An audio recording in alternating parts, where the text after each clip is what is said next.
So my name's Jack Bostock.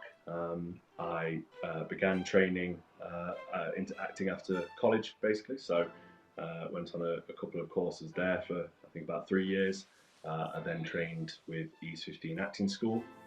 Took a little break from acting, a bit of a corporate sellout, went and worked in the city for a little bit, and now looking to make a return to kind of TV and film, radio, and stage. So yeah, the chemistry lesson is my kind of first outing back, so it was a really nice way to jump in at the deep end and work with some new actors, but also some new tech as well. My character was plump gangster, so quite a naive character, but also you know, he kind of does represent that everyman that I suppose you know, a production like Chemistry Lesson hopes to reach. So in terms of how I approach the role, you know, I tried not to get too much into the thought about some of the subjects, so that I could just have that kind of that childlike wonderment and that kind of spontaneous reactions that Plump Gangster ends up having in it. And I think in some ways it also helps to bridge the gap the other way as well. You know, there are a lot of productions there that's about you know, opening people's eyes to matters like this and trying to educate people where they don't understand. But I think it also works the other way too, because it shows that, you know, a character like Plump Gangster, his opinions are just quite naive, and you can tell there's absolutely no malice there at all. He says some things that you could get cancelled for saying, right? But he's not saying it. But at the same time, the person he's saying it about, he's, you know, and not to ruin the plot for those who haven't listened, but you know, he clearly cares for a lot. So you know, it's clear that it isn't coming from that place that maybe people would presume it is if they kind of just read it on paper.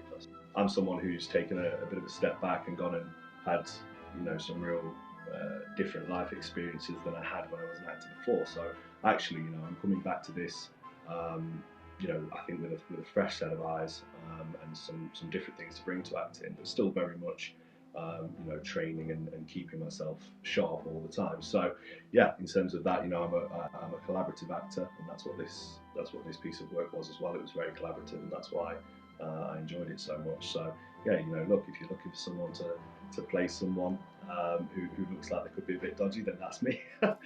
I suppose the productions that normally deal with this kind of narrative, for me anyway, I've yet to see something that's kind of within a genre like the Chemistry Lesson setting. So it was that kind of idea that we were looking at a bit of a kind of Guy Ritchie-esque set of characters. You know, we've got this sort of ringleader, boss type character who's got his henchmen and things like that. So it was a real interesting juxtaposition to have him there, and it be someone within the family. Well, I suppose a couple of people within the family who are dealing with that, and it was yeah, I think it was that kind of particular sort of niche set of circumstances that I thought was an interesting way to address the matter. In terms of whether it's more like shooting a play because it's a radio play, or a short film for the audio drama, yeah, I think it certainly does play a lot more like you're filming to camera, basically, because I suppose with a theatre piece you do have that kind of freedom to, you know, open up, and you'll be pacing around, things like that. Maybe you know, you can really be quite free with your movements, whereas we were quite there was really a need to be very conscious of where the microphone was at all times. So in that way, it was a lot more akin to shooting a TV or short film or something like that, where, you know, we know that there's a camera, there's a central point, really. So yeah, so in terms of audio, it's quite interesting. Obviously, I run a podcast space and produce a couple of podcasts,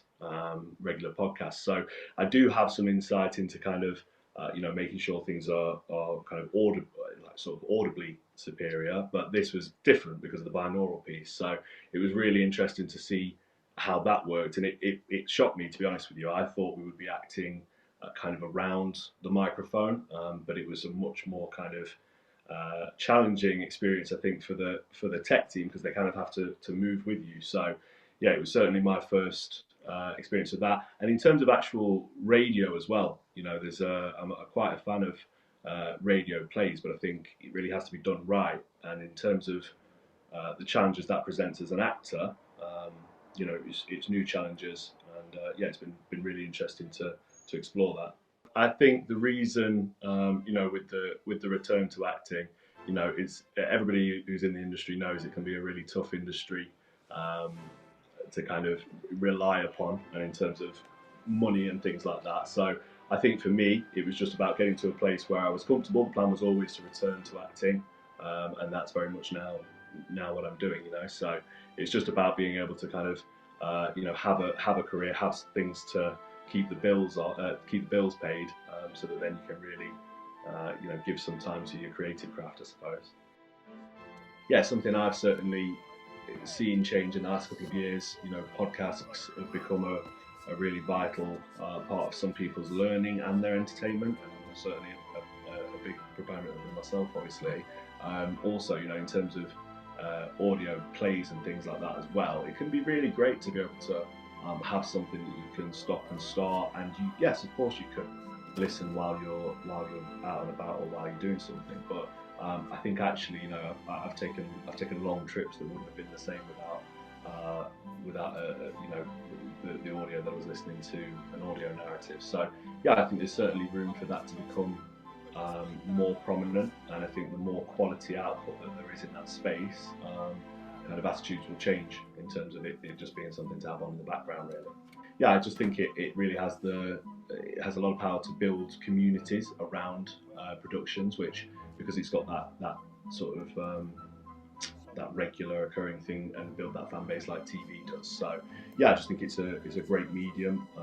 I think the attitudes around it being kind of saturated, everybody has a podcast and all that. I think we're yet to see even a percentage of what podcasts can achieve, really. So yeah, look, in terms of for those wondering if the chemistry lesson and any kind of binaural narrative is for them, I think definitely give it a shot. I think we all remember when I say we all remember, I suppose I'm showing my age here, but when surround sound became a thing, and all of a sudden it was like you didn't really want to watch a film without it. So yeah, I think that's what this could really lend to audio experiences, and I'm really looking forward to hearing the finished product, and being able to get that full image of what everything that's happening, the background sounds, the characters approaching before they actually speak, getting to be able to kind of almost play your part in envisioning exactly what's happening while you listen, and of course enjoying some of the performances from the actors I was lucky enough to work with. So yeah, look, I definitely would recommend having a listen, and if you're going to spend a little bit of your time this week or this month listening to anything, why not make it a binaural experience which works with some new tech, and this is something that we could see more of and things like that.